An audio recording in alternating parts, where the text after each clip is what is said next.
Cumprimentamos a todos com a paz de nosso Senhor e Salvador Jesus Cristo. Nós estamos iniciando mais um programa EBD na TV. Nós estamos aí nesse trimestre estudando a primeira carta do apóstolo Paulo aos Coríntios. E nós estamos vendo aí os problemas da igreja e suas soluções. Nós temos hoje como lição a lição de número 7, que fala para nós considerações acerca do casamento. Nós temos aí como texto áureo: venerado seja entre todos o matrimônio e o leito sem mácula. Porém, aos que se dão à prostituição e aos adúlteros, Deus os julgará. E a nossa verdade prática diz o seguinte: fundado por Deus no princípio, o casamento é uma instituição social e vitalícia como ponto de origem e suporte da família. Então a família é uma instituição divina. Ela é tão importante que foi criada antes da igreja, antes do Estado e antes da nação. Deus não fez o homem para viver na solidão. Quando acabou de criar o homem, Adão, o Senhor disse: não é bom que o homem esteja só. Far-lhe-ei uma disjuntora que esteja como diante dele. Imagine aí os solteiros, se Deus tivesse dito: é bom que o homem esteja só. Mas Deus disse: não é bom que o homem esteja só. O homem só é incompleto.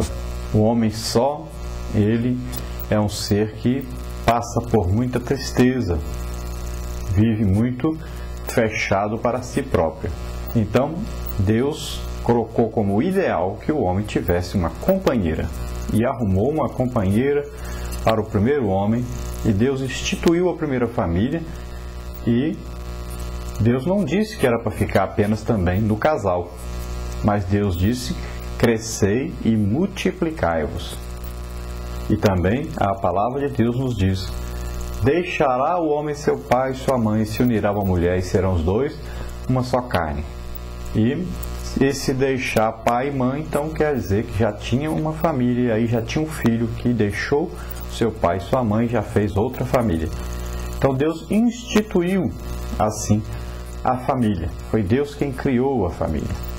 Então deve existir aí o casamento.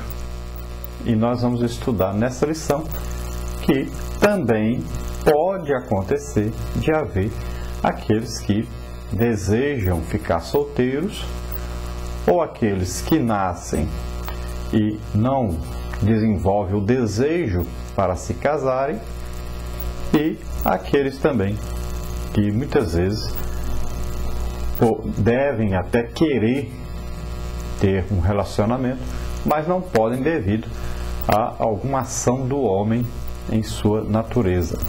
E existem aqueles também que, por causa da prostituição, que usam ao contrário aquilo que deveriam usar de uma maneira, e fazem o sexo então de homem com homem, mulher com mulher, e acabam não se casando, não se interessam devido ao pecado que existe neles.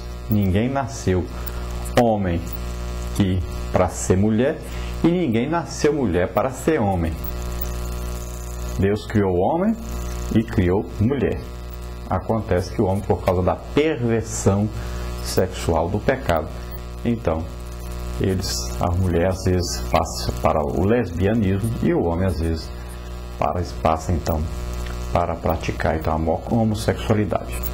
Mas a Bíblia condena tanto um como o outro. Então a ordem de Deus para o primeiro casal era: crescei e multiplicai-vos. Essa era então a intenção de Deus ao criar o primeiro casal, criando então a família. Nós podemos ver aí alguns princípios bíblicos para que haja o casamento. Por exemplo, 7 razões nós vamos ver aí para que haja o casamento. Primeira, nós sabemos que só o homem sozinho é incompleto, como nós vimos em Gênesis 2:18. Também cumprir o plano de Deus, o plano divino, porque o plano divino era que houvesse então aí um casamento e o crescimento dessa família, em Gênesis 2:24.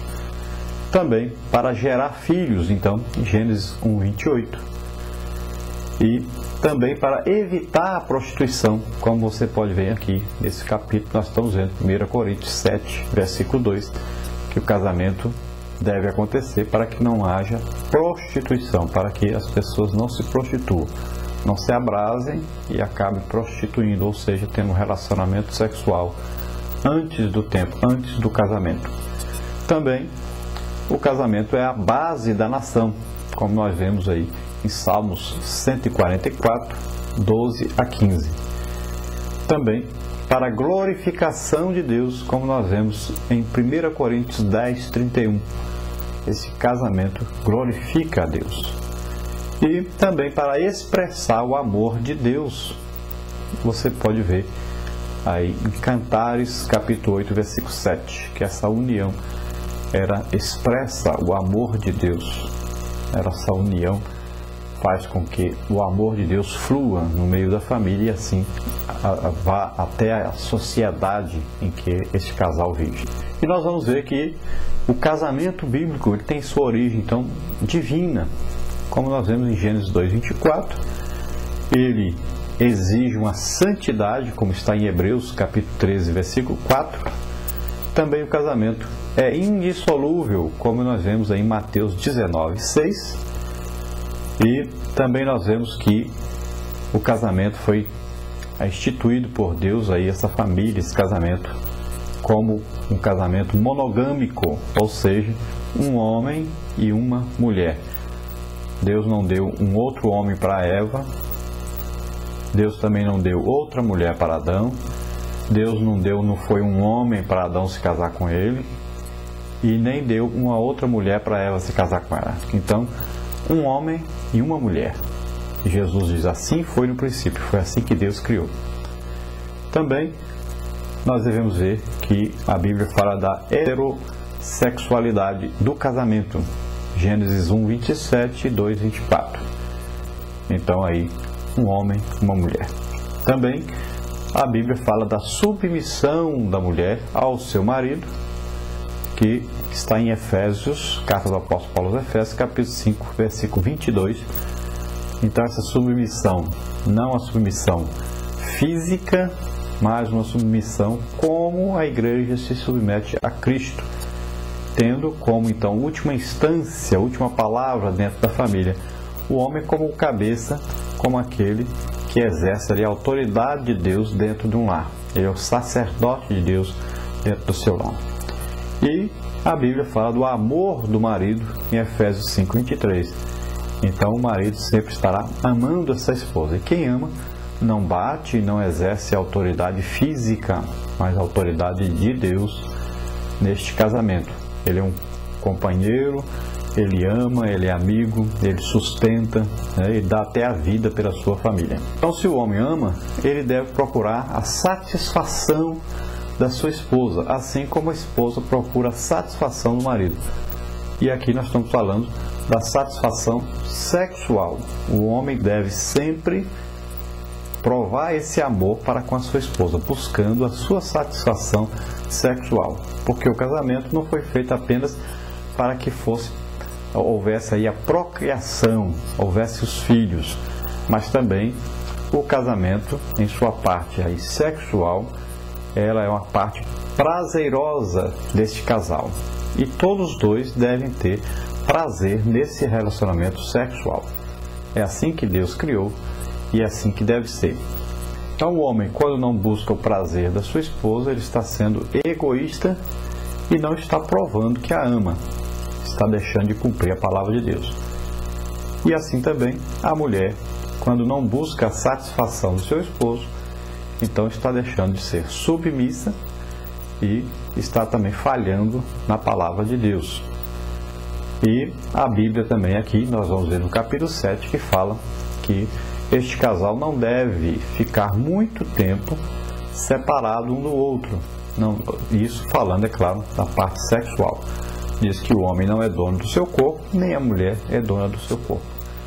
A mulher pertence ao marido, o marido, o seu corpo, pertence à mulher.